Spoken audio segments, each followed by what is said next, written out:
ओम नमो भगवते वासुदेवाय नमः। नमस्कार बंधुगण आपण मानक आम यूट्यूब चैनल को स्वागत। बंधुगण आज भिडियो में जानिबा आगामी 3 दिन आपणकर किपरि कटिबो, केउ प्रकार आगामी 3 दिन को आपण प्लानिंग करिवे से सब विषय रे आमे आज भिडियो रे पूरा विस्तार पूर्वक भाबे जानिबा। तेणु भिडियो को लास्ट पर्यंत निहाती देखंतु। मने रखंतु निजको भावनात्मक रूप से सबुबेले मजबूत करी रखंतु। एहा द्वारा आपण आपणकर गतिविधि को बहुत बढ़िया रूप से गोटे स्थिति रे नहीं पहुंची पारिबे। विद्यार्थी तथा युववर्ग निजर मनोबल आउ आत्मविश्वास को बनैकी रखंतु। कौनसी प्रतिस्पर्धा संबंधित क्षेत्र में सफलता मिलिबार पूरा संभावना रही। अतिरिक्त कार्यभार कारणरू आपणक व्यक्तिगत कार्य रे रोकावट मध्य आसी पारे। सेथिपाई व्यवस्थित दिनचर्या रखंतु। ए समय रे पिलांको सह निजर टाइम को स्पेंड करंतु तथा निजर समस्या को सुलझेबारे योगदान दियंतु। अटके थिबा पैसा को सावधान सह सुलझेबे। बिजनेस कार्य पूरा हेबा कारणरू प्रोब्लेम मध्य आसी पारे। ता सहित कोनोसी अनुभवी बा राजनीति व्यक्ति को सहाय्य नेबा आपणक पई फायदामान रहइबो। ता सहित ए समय रे कोनोसी प्रोब्लेम आसीबा कारणरू कोनोसी फ्रेंड्स को परामर्श आपणक पई बहुत भलो रहइबो। वैवाहिक संबंध मधुरपूर्ण रहइबो।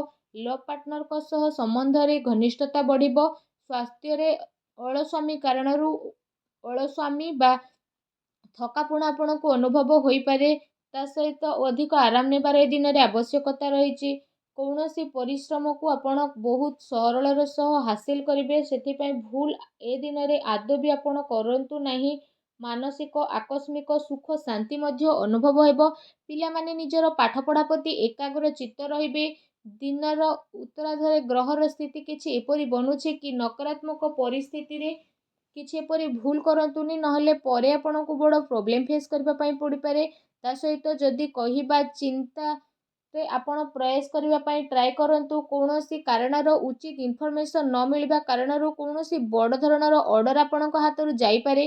किछि लोक आपणको फोर्स करबा पई चेष्टा करिवे। अन्य कथारे न आसी निज निर्णय को सर्वोपरि रखंतु। ता सहित आपण आपणकर अधिकार को व्यवहार करंतु। जीवन साथींकर परामर्श सहयोग आपणक पई लाभकारी सिद्ध हेबो। युव वर्गंकर ए प्रकार स्थिति जदि कहिबा आपणक पई बहुत भलो रहइबो। दिन आपणकर बहुत बढ़िया रूप से चलिबो। कहार चिंता बा प्रेरणा कारणरू आपणको विशेष उद्देश्य पूरण हेबार संभावना बनुछि। मानसिक शांति और खुशी आपणको मिलिबो। घरे कौनसी स्थितिंक पई विवाह प्रस्ताव मध्य आसी पारे। ता सहित आपणकर स्वभाव रे सरलता बनेकी रखंतु। केबे केबे आपणकर अहं भाव अन्य द्वारा किछि भूल कार्य मध्य होई पारे। ता सहित कौनसी महत्वपूर्ण कथबार्ता करिबा समय रे अपशब्दर प्रयोग आदौ करंतु नाही। एहा द्वारा आपणकर मानहानि होई पारे। व्यावसायिक गतिविधि रे उचित परिणाम मिलिबो। ता सहित शेयर संबंधित बिजनेस रे आपणको ए दिन रे फायदा मिलिबो। चाकरी पेशा लोकों को निज इच्छा अनुसार कौनसी बड़ धरणर ऑर्डर मिली पारे। घरे सुख शांतिपूर्ण माहौल रहिबो तथा आपसिक सामंजस्य मध्य बहुत भलो रहिबो। किंतु प्रेम संबंध रे स्थिति आपणकर परिवर्तन नहीं आसुची। पूर्व किछि समय रु चली आसुतुबा द्विविधार समाधान हेबा कारणरू आपणको खुशी मिलिबो। आपण आपणको निज कारण द्वारा कौनसी स्थिति को बदलै परिबे। आर्थिक तथा आध्यात्मिक गति रे निजर आस्था ध्यान रखिबा कारणरू आपणकर व्यक्तित्वर अवधि रे निखार आसीबो। ता सहित आपण आपणको कार्य रे रोक लगेबार अछि, नचेत आपणको प्रोब्लेम आसे उद्धार देइथिबा पैसा फेरिबा पई बहुत मुश्किल रहिबो। जदि कहिबा बहुत बड़ धरणर प्रोब्लेम आगो को आसुची। युवा वर्ग निज कामयाबी पाइबा चक्कर रे कौनसी भूल धरणर जिनिस रे मुंड पसंतु नहीं। व्यावसायिक गतिविधि मन मुताबक हेबो। ता सहित जदि कहिबा कार्य प्रणाली रे परिवर्तन आसीबो। आत्मविश्वास बनेकी रखंतु। किछि लोक प्रतिस्पर्धा कारणरू आपणक पई मुश्किल आनी पारंती। सेथिपई सचेतन रहिबार अति आवश्यकता रहिछि। पारिवारिक व्यवस्था बहुत बढ़िया रखिबा पई बाहर व्यक्तिंकर हस्तक्षेप परिवार रे आदौ भी करिबा पई दियंतु नाही। सुस्थ बनिबा पई आयुर्वेदिक जिनिसर अधिकरू अधिक आपण सेवन करंतु। ता सहित जदि कहिबा तो आपण निजर योग्यता उपरे विश्वास रखंतु तथा कौनसी भी सहायता उपरे विश्वास करंतु नाही। जदि विशेष भाव में कहिबा एहा द्वारा आपणको बहुत भल परिणाम प्राप्त हेबो। आपणकर भल परिणाम और दिनचर्या आपणको व्यक्तित्व रे आसीबो और परिवर्तन नेकी आसीबो। ଗ୍ରହଙ୍କର ସ୍ଥିତି କିଛି ଏପରି ରହିଛି ବିନା କାରଣରେ ଆପଣ ଟେନସନ୍ ବା ଚିନ୍ତାରେ ରହିବେ। ଏ ସମୟରେ କାହା ଉପରେ ଆଦୌ ବି ଭରସା କରିବା ଆପଣଙ୍କ ପାଇଁ ଠିକ୍ ହେବନି। ଅନ୍ୟର ପରାମର୍ଶ ଆପଣଙ୍କୁ ଭ୍ରମିତ କରିପାରେ। ଠିକ୍ ହେବ କି ନିଜକୁ ବେଷ୍ଟ ରଖିବା ପାଇଁ ଟ୍ରାଏ କରନ୍ତୁ। କୌଣସି ପ୍ରକାରର ବ୍ୟବସାୟିକ ନିର୍ଣ୍ଣୟ ନେବା ପୂର୍ବରୁ ସମୟ ଅନୁକୂଳ ରହିବ ନାହିଁ, ଆପଣଙ୍କୁ ଘାଟା ହୋଇପାରେ। ଏହା ସହିତ ସାଝେଦାରୀ ସମ୍ବନ୍ଧିତ ବ୍ୟବସାୟରେ ନିଜର ପାର୍ଟନରଙ୍କ ସହ ପାରଦର୍ଶିତା ରଖିବାର ଆବଶ୍ୟକତା ରହିଛି। ଏହାଦ୍ୱାରା ଆପୋଷିକ ସାମଞ୍ଜସ୍ୟରେ ସୁଧାର ଆସିବ। ତା ସହିତ ଆପଣ ସେସବୁ କାର୍ଯ୍ୟରେ ନିଜର କାମ କରିବା ଗତିକୁ ପରିବର୍ତ୍ତନ କରିବେ। ଅଧିକାରୀ ବର୍ଗ ବା ବରିଷ୍ଠ ସଦସ୍ୟଙ୍କର ଅନୁଭବ ଓ ମାର୍ଗଦର୍ଶନକୁ ଆପଣ ନିଜର ଜୀବନ ଶୈଳୀରେ ଆପଣେଇବା କାରଣରୁ କୌଣସି ସ୍ଥିତିରେ ଆପଣଙ୍କୁ ପରିବର୍ତ୍ତନ ଦେଖିବାକୁ ମିଳିବ। ତା ସହିତ ଆପଣ ଆପଣଙ୍କର କାର୍ଯ୍ୟ ଉପରେ ଧ୍ୟାନ ଦେବେ।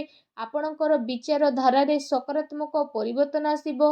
ଯୁବା ବର୍ଗ ବ୍ୟର୍ଥ ମଉଜ ମଜଲିସରେ ସମୟ ବ୍ୟତୀତ କରନ୍ତୁ ନାହିଁ। ଲାଭ ପାଇବା ପାଇଁ ଜୀବନରେ ପରିପକ୍ୱତା ପାଇବାର ଅତି ଆବଶ୍ୟକତା ରହିଛି। ଏହା ସହିତ ସନ୍ତାନଙ୍କର କୌଣସି ଗତିବିଧି ଆପଣଙ୍କର ସମ୍ମାନକୁ ଠେସ୍ ପହଞ୍ଚାଇପାରେ। ବିଜନେସରେ ପରିଶ୍ରମ ମୁତାବକ ଲାଭ ମିଳିବ। ତା ସହିତ ଇନକମ୍ ପୂର୍ବଠାରୁ ଅଧିକ ରହିବ। କିନ୍ତୁ କୌଣସି ବି ବ୍ୟବସାୟ ସମ୍ବନ୍ଧିତ ମହତ୍ତ୍ୱପୂର୍ଣ୍ଣ ନିର୍ଣ୍ଣୟ ନେବା ପୂର୍ବରୁ ଭାବି ଚିନ୍ତି କରିବାର ଅତି ଆବଶ୍ୟକତା ରହିଛି। ଚାକିରି ପେଶା ବ୍ୟକ୍ତିଙ୍କୁ ନିଜ କାମରେ ଅଧିକ ଧ୍ୟାନ ଦେବାର ଆବଶ୍ୟକତା ରହିଛି।